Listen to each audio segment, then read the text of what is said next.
If you enjoy our show, spread the love wherever you listen by rating, reviewing, subscribing, sharing, all that good stuff to help us get ourselves out there. And with that said, let's start the show. I'm Ode. That's Vicky. I'm me. You're you. We are we. Oh my God, that was so corny. The You, Me, We goodness. podcast. Welcome back, everybody, to another episode. Vicky, how are you? Now that you have the microphone in front of you, unlike the last time we started this episode, go ahead. Hey, how you doing? I'm good, just very, very hot. Oh, from the room or just from the day? It was a hot day. I think it was like in total.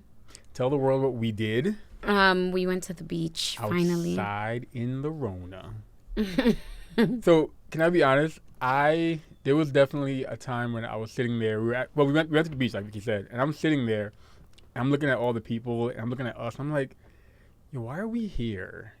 Like I was kind of over it. Like we're just so over it. Oh my God. No, I get being over it, but part of me was like, it's still there. Why did we have I meant we, all of everyone that was there. I was just like, we just had to have a day, you know? We're tired. I know, but I was kind of like disgusted. I get it, but I'm just so tired. I was a little disgusted and like ashamed. I was I'm like, so over coronavirus. I'm so over wearing a mask. I'm so over all of it. Like, I feel like you say that coronavirus is like, I'm still here.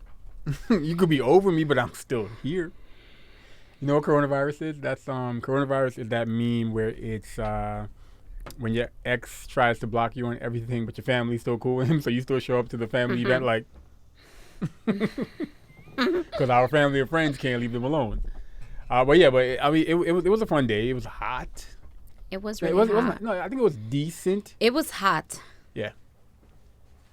It's like 90 degrees a day. No, it's hot. It didn't seem like Because it was windy. Exactly. It wasn't uncomfortable. Thanks to the two hot. hurricanes that are like destroying islands going all the way up to the south of the country. Prayers to anyone that's Been affected, the for past sure. and been affected.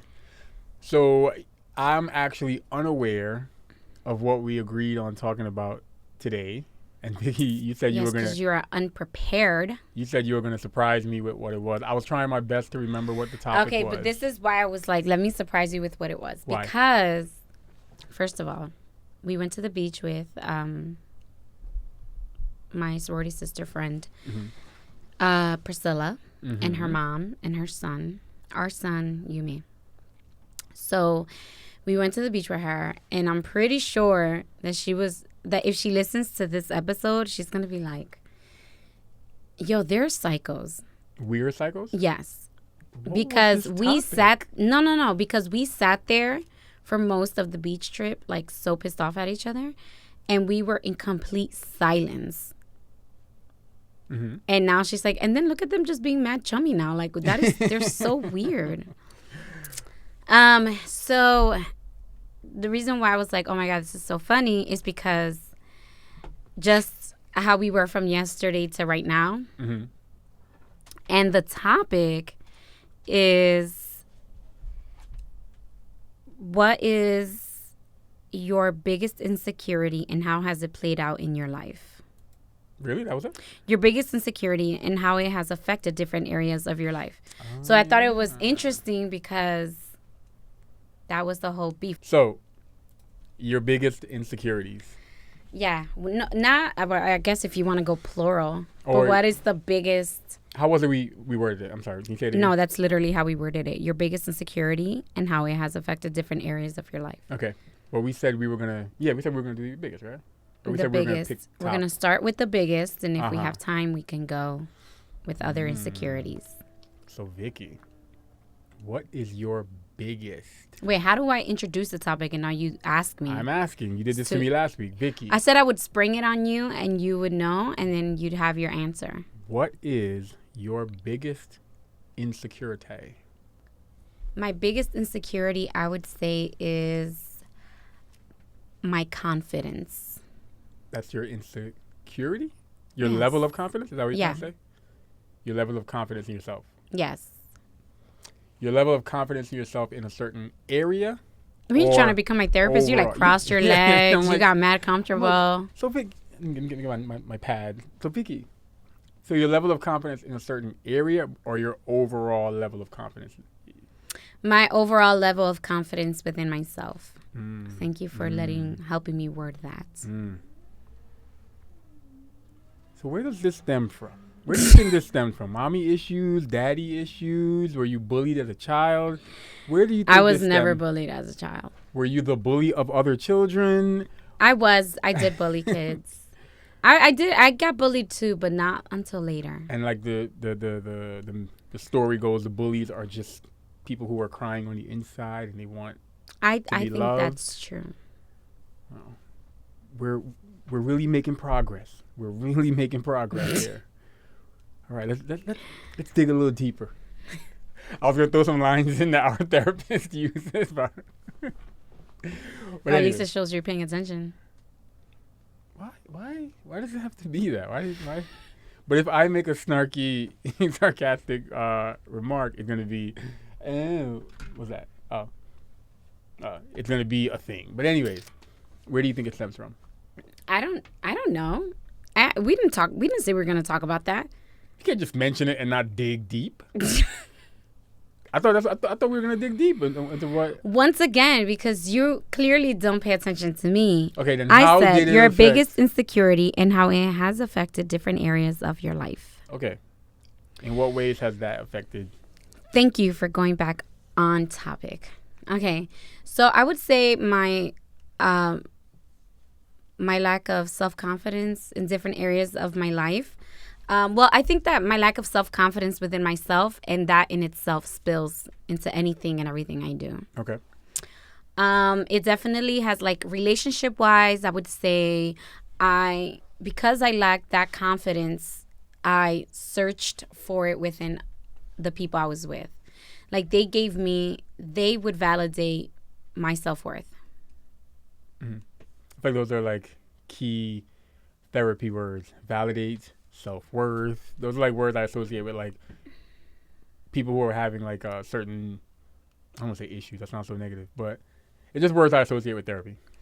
So I feel like that is one. Mm-hmm. The lack of self-confidence within myself has made an opening for people to tell me what my value is and me taking that in, which is so interesting because I feel that unless you are within my innermost circle, whatever you say I don't care. Like, if you're on the outside telling me that I ain't shit, I'm just gonna be like, Was that Chris Brown song where when it starts, you can't even get in? I don't see how you can hate You from started from outside outside the the club. club. Yeah. So I think that the closer you are to my most intimate circle is as far as I let it go. Like, I don't just let any random person tell me about myself. Mm-hmm. So that's interesting. I don't know if that's normal or not, but that, and definitely, like, and then it spills over, like, career-wise, being a parent, whatever. Like, I feel like I'm not enough for the different hats I have to wear. But again, people do not get excited. What do you mean? Anyone listening, like, oh shit, she doesn't have self-confidence. Like, again, if you're on the outside circle, I will tear you up. Like, I am a verbal, what do you call those people? Assassin? Yes. I will literally chew your soul up and spit it out. Like, do not play with me. Do not come for me if I have not asked for you to come. Okay? I didn't send you a messenger pigeon. Don't try to come for me, for real. Because you on the outside of this circle. Okay. I'm just saying, like, I know I'm being mad personal right now, but also don't let that fool you. Because I am still that person. If you have heard of me, I'm still that person. I'm just a more docile version. Mm. Your house broken. I'm joking. I was trying to think of, there's a word I'm looking for. No, because you know what's funny? Someone mentions to me that they asked them, oh, hey, who do you keep in contact with? And they had said my name. And they were like, what? You keep in contact with her? And she's like, you had a death wish? Like, yeah, she's like way different. Like, she's very like way more mellow than what you remember her to be. And I'm like, I mean, I'm still me though. Like, don't take my G card. I'm still me, but I am more of a more docile version. One of my biggest insecurities. I promised I would do my hair for future recordings. You lied. Next recording. One of my biggest insecurities was, how do I word this? Feeling like I wasn't where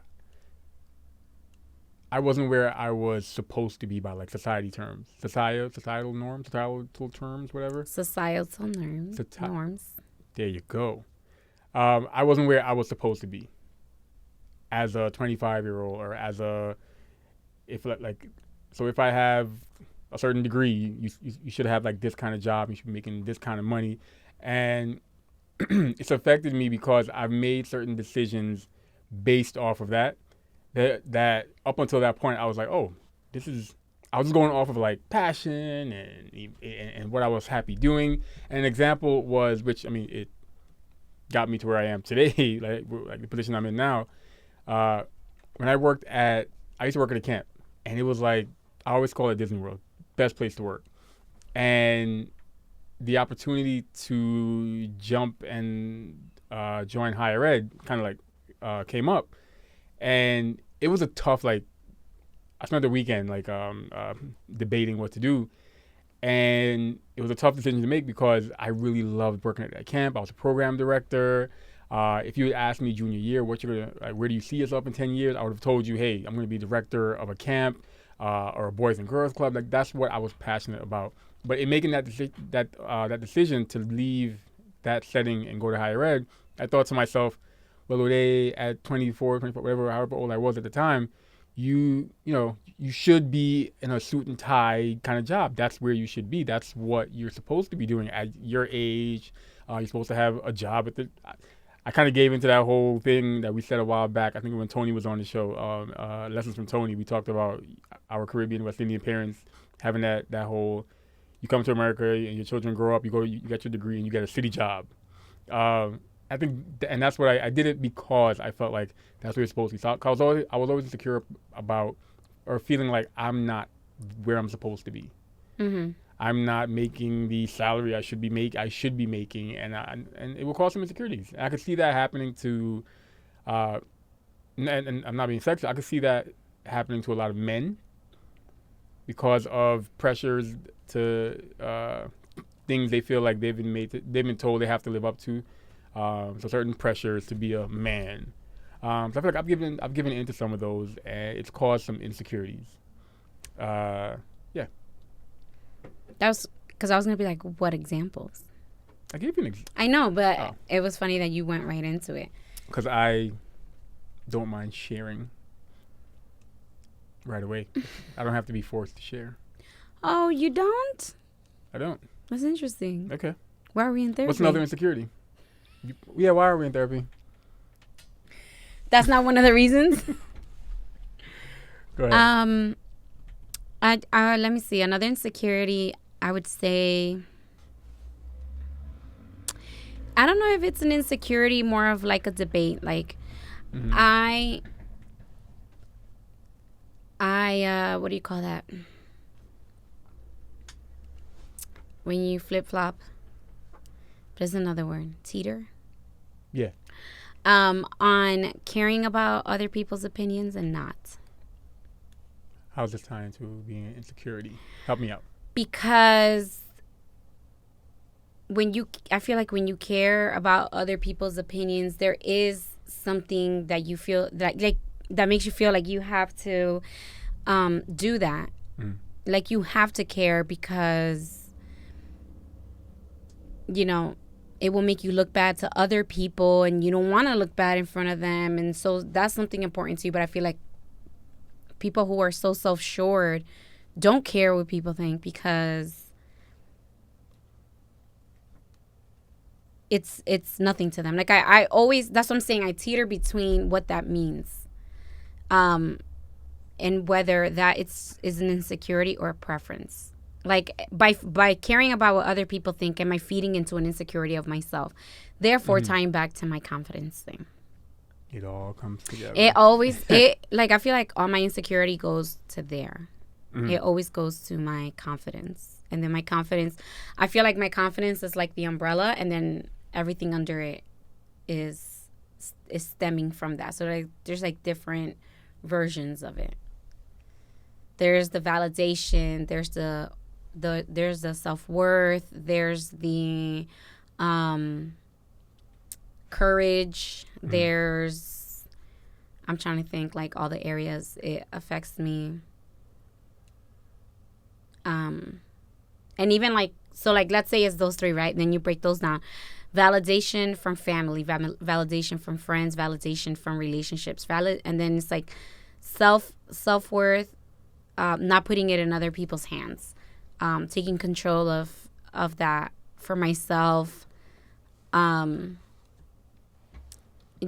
that's, it's hard for me to think of another insecurity as big as that one. If you guys hear any noise, that's our dog. That's our. She has a cone on. I know. I wish I could. Oh, there she is. Well, we're gonna. Look. For those of you watching on the video, you're gonna zoom in on her a little bit. She had surgery on her foot. She had on her leg. She had a mass. And they had it removed. And of course, dogs are gonna be dogs. So she's cone head for the next 2 weeks. For the next 2 weeks, and the first day she was here, was it yesterday? Yeah. She knocked everything out of the way. Like everything. Like she walked around. She's like, I don't know what's going on. But yeah, if you hear any noise, that's her. She's getting better with the cone. Yeah. So I feel like there is no other bigger insecurity that doesn't fall right into that. Because I feel like if I have my self-confidence in check, everything else falls into place. Gotcha. You know what I think my biggest insecurity is? And you and I have had this talk like we had probably a long time ago. I am insecure about, and this is going to sound weird, I guess, to friends of mine or people who I've worked for before. I'm insecure about the product I put out. And when I say the product, wow, I'll tell you, we've had this talk. I'm so shocked. Anyway. We had a whole episode about this. We did? With Latrice. Oh, okay. About the wanting to be, everything needs to be perfect before you just. So I'm. And I feel like that has manifested in different ways, and it has taken on different life forms in your life. And like it's all the same thing, but it has. Yeah, and what I'm referring to is, for those who know me or you've been following us since episode 1, I'm a DJ. I do. Do you still call yourself a DJ? Well, I'm a retired DJ that still does gigs occasionally. I have a gig next week. I had a gig this week. I have a gig the week after. I'm retired. I'm a DJ. I'm a host. I produce podcasts. I put on a podcast. I have a studio. I'm a stepper, so I performed on stage, and the feedback has always been positive. There's people who have told me, this is not me trying to brag, but people have told me, yo, you're the best DJ I ever heard, or hey, I really like you mix really well, or hey, the quality of the production that you put out when it comes to the behind the scenes stuff that I do for shows is amazing, or hey, I've seen you step on stage and you're like the best stepper I've ever seen pound for pound. Shout out to Raul that told me that years ago. And I always doubt it. I'll leave a gig and I'll be like, that wasn't my best work. And somebody comes up to me and is like, yo, you killed that party. I'm like, there's no way you're telling the truth right now. Like, you're BSing. And I think some of it stems from the amount of positive feedback I always got. You always feel like they're just lying to you? Yeah. I'm like, yo, tell me nobody got negative feedback from me? As someone who is very particular about their music at parties, like, to me, the DJ is the most important. Like, I don't give a damn about your decorations and your settings and whatever. Band? Oh, well, the band is the band qualifies as a DJ too. Like, my main thing is always the music. Is the music on point? And you are my favorite DJ. Oh my God. You're my favorite DJ, but you also have ruined my ability to enjoy other things too. Explain that, because Like then it might parties. be explain it to them. Cause I don't like going to other parties because I'm like, oh my god, this DJ is so ass. Like I can't even party. Like I'm that person that I'm like, oh my god, this DJ is so bad. I can't. Oh my god, did you hear how he just tried to mix those two songs? Sloppy. Ugh. And like to the point. Yeah, no, you are the best DJ I've ever. I'm sure there definitely is that collective of DJ partners, DJ wives, DJ girlfriends, DJ boyfriends, DJ husbands, who their ears are different now. From dating a DJ, their ears are more sensitive to the mixing, or they're more sensitive to the like how the DJ is controlling a party. So I know for a fact that that's a thing. Because it always irritated me when I would go to parties and the music is playing and I'm like, yo, no one is dancing. My man's like, it's time for you to wrap this shit up and move on to the wrap next it thing. up, B. And also like, you are, I feel like one of the very few DJs who can go between cultures, like different cultures, and you're able to cater to both crowds. I'll play some merengue and then flip right into some Irish jig. I don't know how you do it, but you definitely like.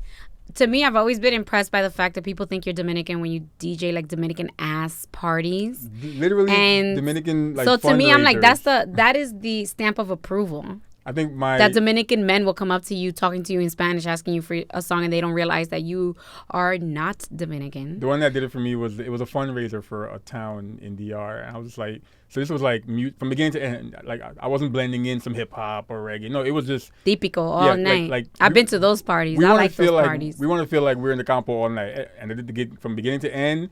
And throughout the entire night, I had to keep telling people, yo, I do not speak Spanish, so please stop coming up to me and talking to me in Spanish. Right, so I feel that you are a good DJ, not only because, like, you know how to play, Dominican music really good, but you know how to play all kinds of music really good. So I do think you're a good DJ. And I think all your compliments have been well-warranted and well-earned. But like I said, it is an insecurity of mine because, and don't get me wrong, I've gotten negative feedback over time. We all get negative feedback, whether it's at work or from a partner or whatever, or from friends.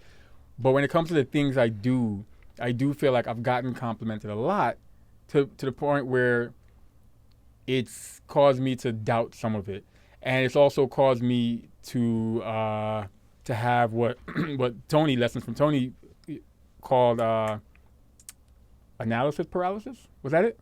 And it also goes back to what Latrice said, where because of that insecurity, I will take forever to put something out because I want to make sure it's perfect because I'm doubting it. So I've always wanted to do a studio tour of my studio, like an actual studio tour. But I've always been like, do I know my equipment well enough to be boasting that I have this? Or is somebody going to look at the camera and be like, he don't even know what he's doing on that? Or a real professional wouldn't even have that, or blah, blah, blah. But I'm insecure about, like, the product I put out there. And like I said, it's caused me to, like, delay shows that I want to do. It's caused me to delay things that I want to put out into the universe, content that I wanted to create, because I've turned into somewhat of a perfectionist because I'm so like, about the feedback. Okay, using the examples that we gave. In a perfect world, it would just be like, I would be able to be like, Vicky, come on, just confidence up. And you'd be like, you know what? You're right. Like, why can't we just take? You know why? Because we were not taught. Ooh, let's blame our parents. Yes, but it's not their fault. Explain. So we weren't taught the importance of building, like, our parents, I'm pretty sure they were not spoken to in a way to empower them. And so therefore they did not emphasize how important it was to empower us. Ourselves. Yes, but to the extreme.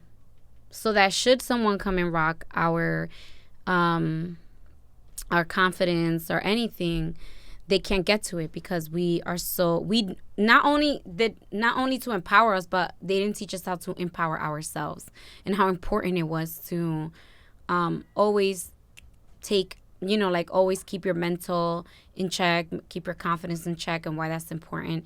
We were never taught that. And our parents, like, it's not that they didn't know better.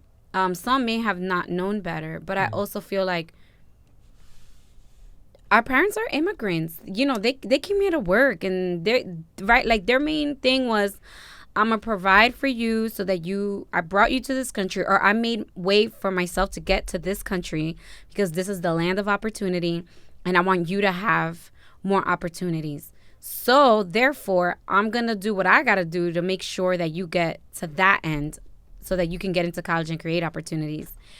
You got to carry it the rest of the way. I don't have time for anything else because I'm working 2 or 3 jobs to put food on the table. And, our parents, as children of immigrants, that's where their mindset was. It wasn't, they lived a hard life. I feel like if you live a truly hard life, like if you come from a underdeveloped country. The struggle. Those things don't matter to you. One, because you're all broke. Everybody, if you're living in a third world country, you ain't got money like that. Nobody got money. But then you come to the land of money, and everything is about money. And if you don't have it, then that's where the insecurities come, and then that could feed into something else, and that could feed into something else. So I just feel like our parents, not only did they not empower us to the point where can nobody say shit to us kind of thing, but they didn't teach us how to carry it ourselves. Like, so even if they told you, like, you are strong, you're beautiful, you're smart, they didn't teach us how important, that it was important for us to believe it and why. They didn't get into those explanations with us. Before you said immigrants, I was going to ask you, when you say our, did you mean culturally? Did you mean our generation? I was curious, because you hadn't broken it down when you said our. What do you mean? You said our parents. So initially I was like, okay. Oh, I'm talking about like our parents as in... Our culture, like Hispanic, Black, Caribbean, West Indian. I'm speaking in the reference of the only kind of our that I know, which is the child of immigrant parents. Because I feel like Americans have a different struggle than immigrant parents do, and the children of immigrant parents. Like, there are obviously commonalities and there's similarities and all that, but it's not the same to come from a country, to choosingly come from a country where your whole life is everything you've ever known. You only speak the language, to literally leave everything you know and come to a new country. You don't know the language. You're trying to get all your shit right so that you can get a job, so you can make money, so you can provide for your family. That's not the struggle of Americans. Y'all already here. And I mean all Americans. Y'all already here, So I don't know that struggle, because I come from a different one. I come from a different story. And so I know your parents are immigrants. My parents are immigrant. So I can only speak into that lane, because I know all immigrant parents, that was the struggle. You come to a new country and you got to assimilate, and you got to make it work so that your kids can have the opportunity that you came here to give them. I don't know how that story goes for American Shout out to my mom families. And dad. Same. Let's play some cards. I don't know. Vicky, I appreciate you for telling me your insecurities. Isn't that how like some counseling sessions end, where we have to like acknowledge that that you listened, acknowledge or thank the person. Thank you for sharing. Yes, Vicky, thank you for sharing. Ode, thank you for sharing. I hear you. What is it? Like, I hear you. Should we hug? Our therapist has us hug sometimes after sessions. Yeah, because he knows that if we don't have no contact, he's about to come back to no clients. It's definitely the sessions that we all can agree without even having to say it. Things went a little crazy. Things got a little heated. So you know what? Maybe some physical touch, maybe some some reminders that, hey, I still love you, even though one of these days I was honeymooners, Ralph Cramden. I just told you I'm a child. I did not speak English until I was like 9 years old. Why do you keep talking to me about American stuff? I'm just saying. I watched T.J. Hooker when I was in Guyana. You speak English in Guyana. But still, I watched the shows. I watched the shows. You speak English in Guyana. DR to this day does not have stable electricity. When the light, what was it? When the lights go out? When the light leaves? Is that what it is? What? When the light leaves? Is that how you say it? Se fue la luz. Sure. The light left. That too. That's a common thing. You just shout it out. Hey, se fue la luz.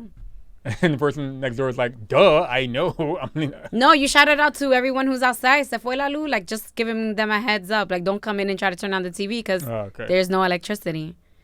But people pay for it, and that still is not stable electricity. Now they pay for it, and it's still not stable electricity. So don't talk to me about American stuff. I don't know. Let's play some cards. I'm going to pick a card, any card, and I will ask Vicky a question, and she will answer, and that's the game, and that's it. Vicky likes to think there's a second half of the game where she gets to ask me a question. And this is also a game we play with our therapist. So it's a nice little conversation starter. Yeah. Want me to just go while you pick a card? Yeah. All right, Vicky. Oh. Have we... This is so dumb. You have asked me this question before. So now it's reverse? Yes. Vicky. And be honest. Be completely honest. Which one of my friends do you like the least?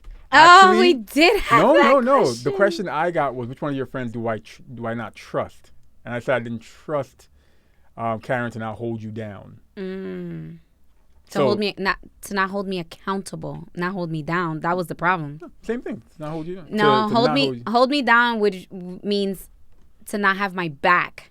No. You feel that Karen has my back too much. No, hold you down. Like, are we having a I'm from Brooklyn. You're saying it wrong. No, I'm not saying it wrong. Okay, we're going to have to poll this because hold me down and have my back are not the same. Like, oh my gosh, are you seriously? Hold me down as in, because, all right, let me explain to people. Hold me down as in, sorry, I said it wrong. Hold me down is having my back. Your concern with Karen was that she got my back too much. But hold you down. There's different levels of it. That's all. Hold you down. You don't like her because you don't think she will hold me down. That's what you said. No, I said I don't trust her not to hold you down in a situation where. Oh, okay. I heard you incorrect. So you have to My listen. apologies. You're right. The nerve. You can tell me I don't know proper usage of certain slang. I'm from Brooklyn, son. Canarsie. You also listen to Broadway music, so don't. Shut your mouth. I'm from Canarsie. Pop Smoke is from Canarsie. Okay. Friend of my little brothers, actually. Rest in peace. All right, Vicky. What do you think I think is my sexiest quality? Other than my body, my overall body. What I think is your. No, actually, no. What do you think that I think is my sexiest quality? I have no idea. I'm going to take a guess. I think that you think your sexiest quality is... my nose. Do you remember you made me touch your nose? I've been told I have a soft nose. I thought that was weird. And you didn't. You were like, oh my God. You do have a really soft nose. It's like paper thin. It's a lot of cartilage. No, it's not. Not that it was paper thin. It's a lot of cartilage. So it's actually like very squishy. I wouldn't say squishy is the right word, but it is a lot. Malleable? Is that the word? Yeah, I would say. I think that you think your sexiest quality is your face. My Zoolander? Oh, I'm almost camera up. Really? Yeah. Okay. Do I have to confirm? Yes, the people want to know. I guess, yeah. because for those of you who know me in person, I'm 125 pounds soaking wet, so it can't be my physique. I'm not 125. I'm a little more than that, maybe 150. Still more than that. More or less? I'm still more than that. Oh. That's like my goal. I thought you meant me. If I go to 150, I'll be so skinny. So yeah, I guess my face, yeah. Do you agree? So you agree? Yeah. Oh my God! I made a American reference and you did not catch it. I feel like I know the show or movie, but I can't pinpoint it. Mean Girls. I guess. What's your question? You found it, or you found one? What about our dynamic terrifies you? Terrifies me?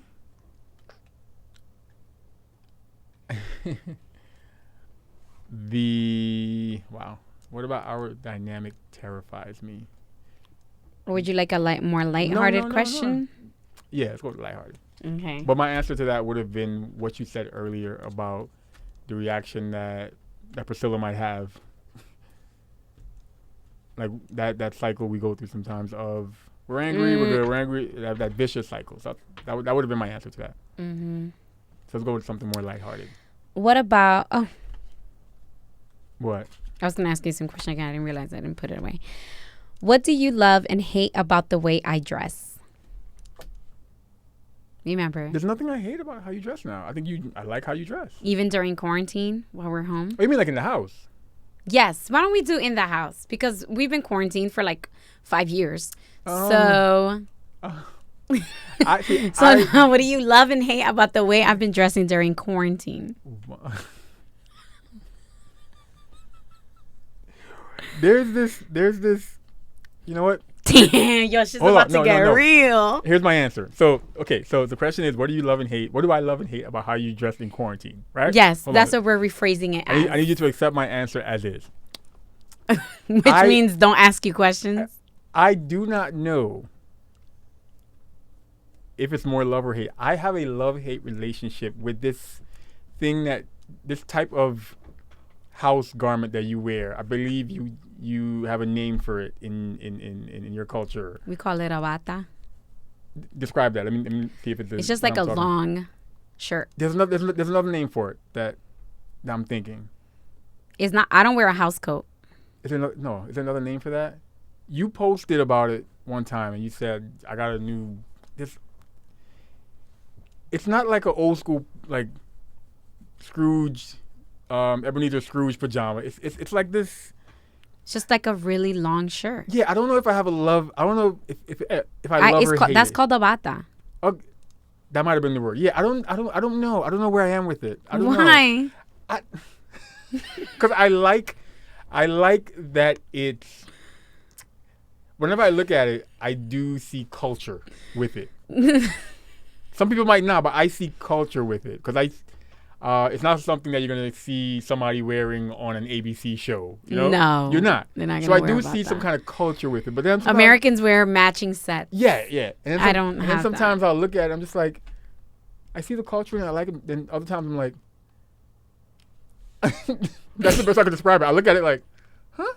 Like, she's gonna throw that on and just. Wait, so you care about, not that you care, like, no, you need to look a certain way, but it has catched it catches my eye. It catches what you wear in the house.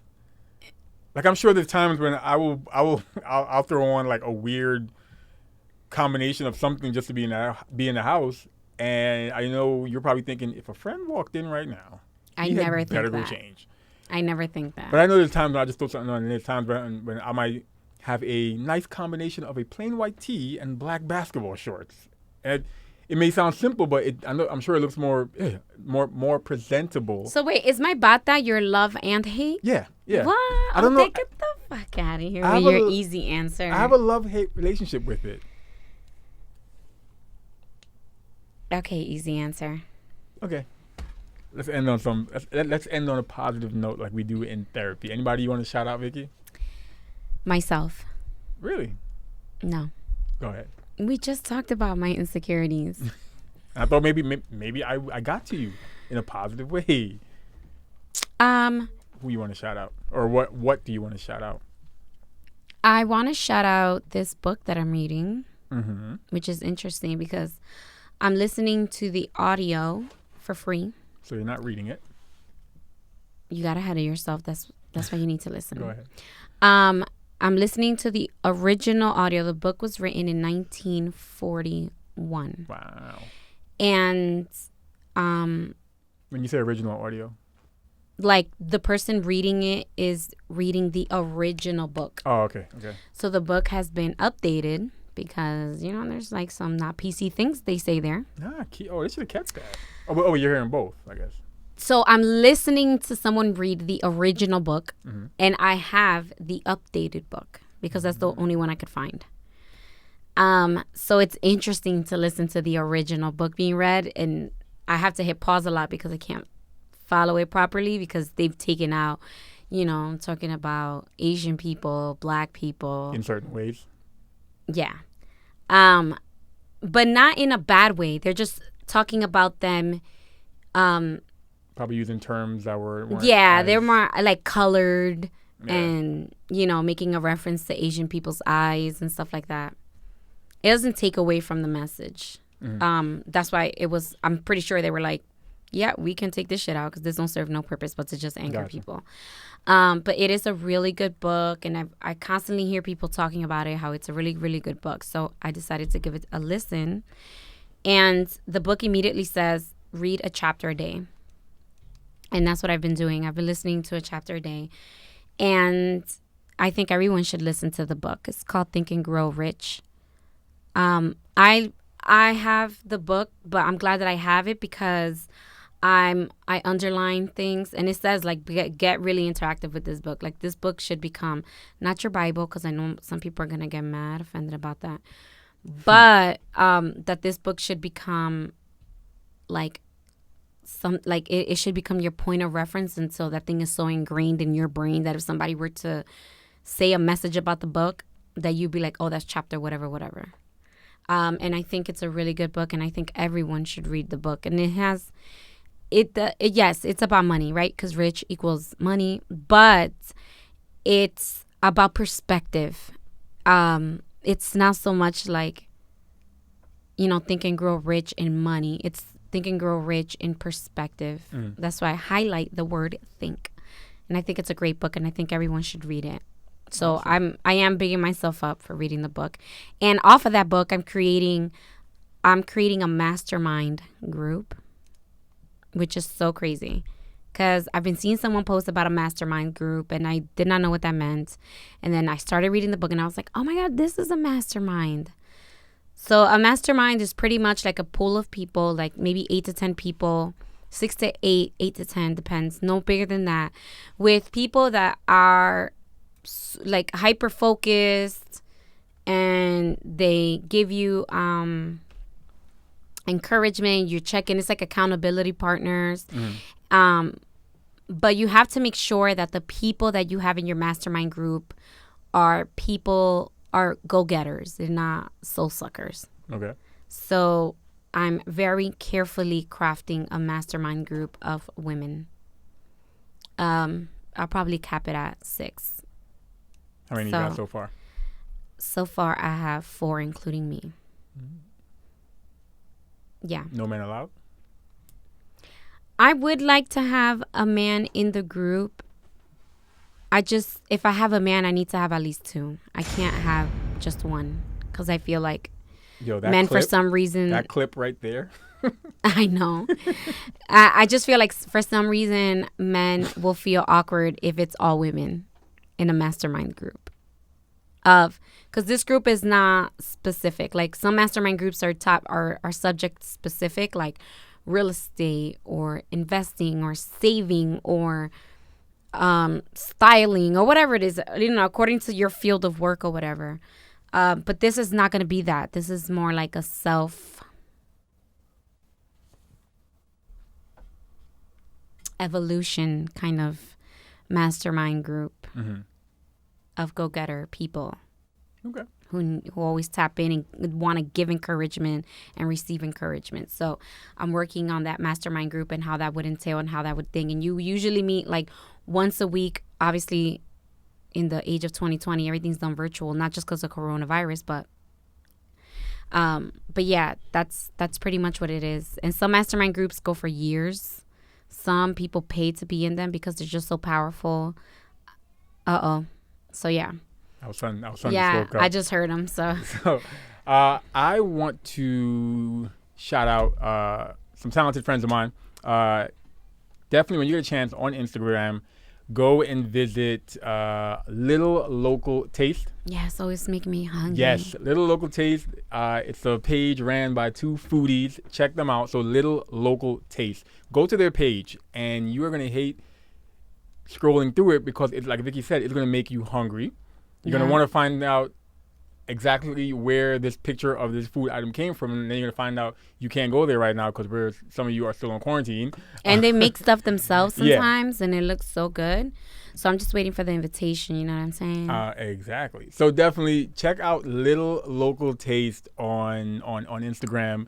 An amazing food blog, an amazing page with some, what's the word, mouth-watering photos. Yeah. Which I think it's interesting, right? Because I went to college. Yeah. It's like full circle. I went to college with one of them. Mm-hmm. And now Ode works with them. Yeah. So shout out to Little Local Taste. Check them out on Instagram. And I promise I'll do my hair next time. It looks crazy. Thank you all for tuning in to the You, Me, We podcast.